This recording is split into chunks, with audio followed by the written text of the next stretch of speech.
Take a bit of Oblivion, a smidge of Skyrim, and a dash of Eye of the Beholder from way back in the day in the 90s, and you've got yourself something, yikes, similar to Tower of Everland. This is a tile-based RPG which mixes real-time modern-style RPG mechanics with the old-fashioned turn-based ones where you used to tap on the screen or click with your mouse, as it used to be, and advance like a tile at a time. So as you can see, I'm kind of moving bit by bit, just one tile by swiping up the screen forward or backwards. I can also spin by turning on the screen, rotate around my axis, or I can even strafe by tapping left and right. But that's it. I am limited to the tiled movement as determined by the map that you can see in the top left-hand corner. Now, I can do double attacks here by tapping the bottom right-hand corner of the screen for I am the mage, and I can lob my little fireballs or whatever my staff is currently equipping, and I can double attack as well, do a little combo in the active reload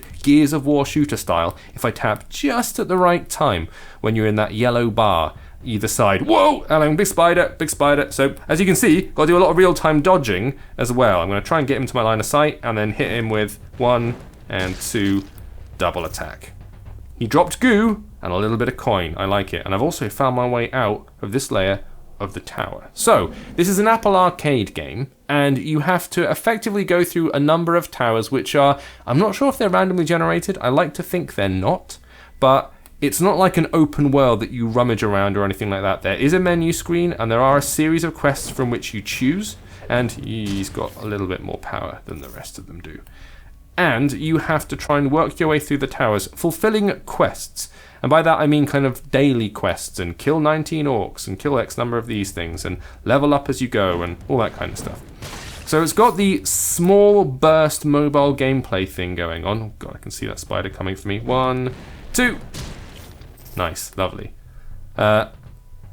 Naturally, being designed for mobile, you want it to have that kind of mobile edge to it, where you are rewarded for picking up... I'm going to go with an intellect here, because I am a mage, confirm that. Where you're rewarded in short bursts for doing little things, and then picking it up later and doing some more little things. You see, I've already collected a bunch of different staffs. I'm using my smouldering staff at the minute, but if I want to go and start launching some ice balls, I can do that if I want to. I've got some poison going on here. Ooh. Actually, I'm totally equipping that. That looks meaty as hell. Likewise, I can equip my offhand, which is my shield, or in this case, because I'm a mage, me spellbook. So I can try and find out which one is more powerful by comparing the two. You see that? I can even ditch it in favour of a dagger if I want to. So I've got a compare button at the bottom corner, which is the most useful button, frankly, in the entire world. Any RPG that doesn't have this... Oh, here you go. 5 additional points to armor. I'm absolutely equipping that, and other things you can do too. Now, there are attributes that you can get by leveling up, so you can add to your constitution, intellect, and whatnot. You just saw me do that. Plus, additional talents, which I haven't unlocked yet because I'm not above level 10 right now. I'm level 4 or 5 or something like. And you have to climb up usually 3 floors of a tower, and then get to this airship that's waiting for you at the top. There's your escape. And then you go back to your menu screen and move on to the next thing. So there's the airship right there. I can move forward and get myself another shivering staff. I quite like to rinse the levels for all they're worth, so you can go around and keep exploring, or you can immediately get out of here and there. I've escaped the Goblin Tower and got myself level 6. Very nice. So I'll see if I've completed any daily quests or any other quests. Here's my little mad wizard guy dude. Impressed by the heroic deeds. He does give you a little kind of story-ish thing. He explains to you why you were doing it, but let's be honest, it's not particularly a involving story. So I'm going to show you the Adventure Guild first. So there are standard quests you can see here, and also daily quests on.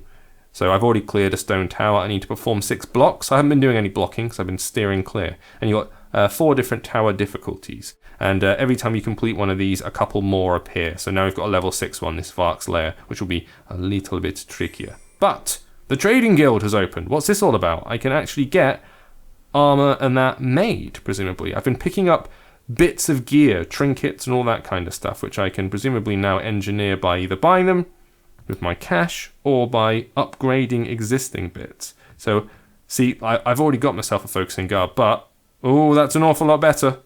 An awful lot better. And it's only 187. I'm going to stick with that. I'm going to buy that because I don't really... This stuff, while cool, doesn't really feel like it's in character to me. Because I am a mage, and mages shouldn't be wearing armour, because as we all know, armour interferes with the drawing of essence and mana from our spirit mother, the earth, or the essence of the stuff that's floating around you, because that's how these things work. However, magical rings, these are useful, but it's only 18 more.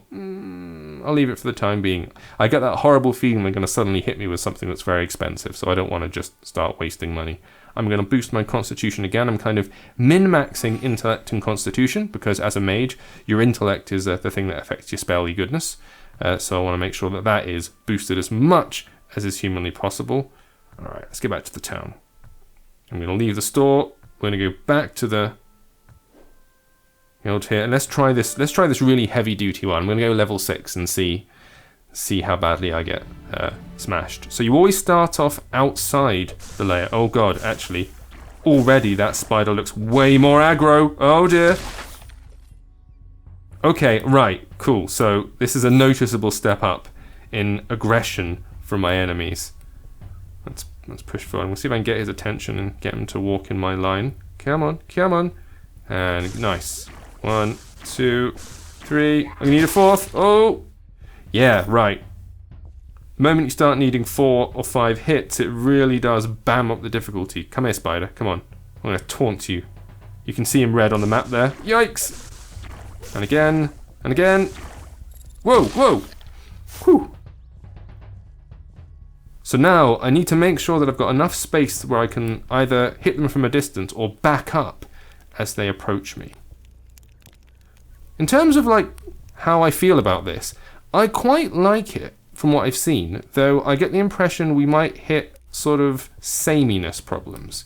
So I have played the games upon which this is kind of based, so the old-fashioned tile-based RPGs were very popular during the 90s, because that's pretty much all you could do. Doing a first-person shooter or something like a Doom was a relatively new thing at that time, and before that you were kind of looking at single screens where you just advanced forward a tile at a time, which is what this is doing. However, of course, we've got full 3D animation, and it's basically just doing it in a slightly nostalgic way, but B, also I'm going to try and run. I shouldn't have turned around. That was not good.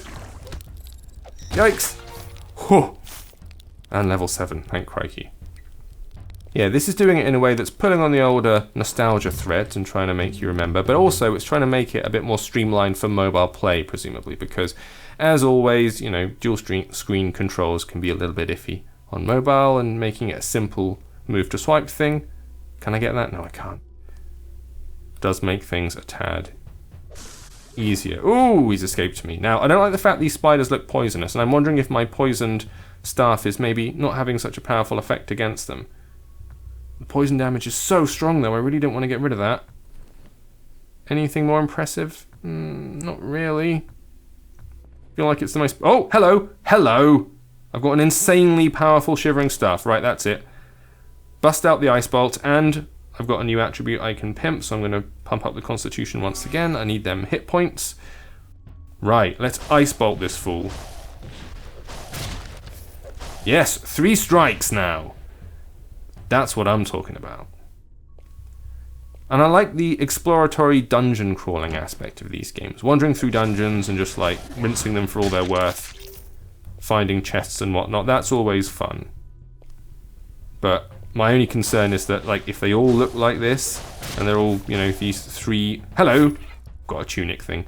They're all these 3-story things, and maybe it could start get a little bit wearing after a while. However, I haven't seen the harder difficulty levels. I haven't seen a bunch of stuff yet, so who knows what it has in store for me. In terms of, like, pick up and play, it's actually quite generous.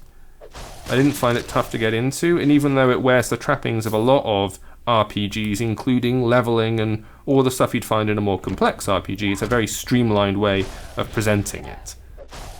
So it's not in any way like overwhelming or anything like that. It's very simple and easy to pick up, even if you're not, here we go, familiar. Although that door is closed, I don't like a closed door, boys and girls. I gotta stick my nose in, because there could be cool stuff in there. You never know. Oh, hello. Alright, big man. Reverse. Smash. Nice. I should really try out the block, but I'm not a warrior, so I don't really want to be in melee contact. I'm full range. That means Stay away. Let's activate this spider. See if I can trigger his little movement. Come on. Come and get me. Come on. There we go. Got him. Right. 1, 2, 3. Beautiful combo. There we are. And I can see down here, you're protecting... Oh, it's right here. Sitting on top. Sorry. A forge hammer. That might come in useful later. I noticed there was a thing about a crafting guild back on the menu screen. Spider! Have it. At the beginning, you can choose between your different classes as well. I chose mage because I always go mage, but there's a warrior and there was I think a rogue of some kind and that sort of thing. Right, I think we've rinsed the area, so let's go up here. I'm going to smoosh past back the way we came. I can now jump to the next floor. Naturally, because it's Apple Arcade, you don't have to pay anything to get it at the point of sale, but you obviously have to have the subscription in order to be able to play the game. So if you do like the look of it, Towers of EVERLAND is the name, and you need Apple Arcade in order to grab it. Sorry, Android users, at least for the time being. Thank you all for watching. I will see you next time.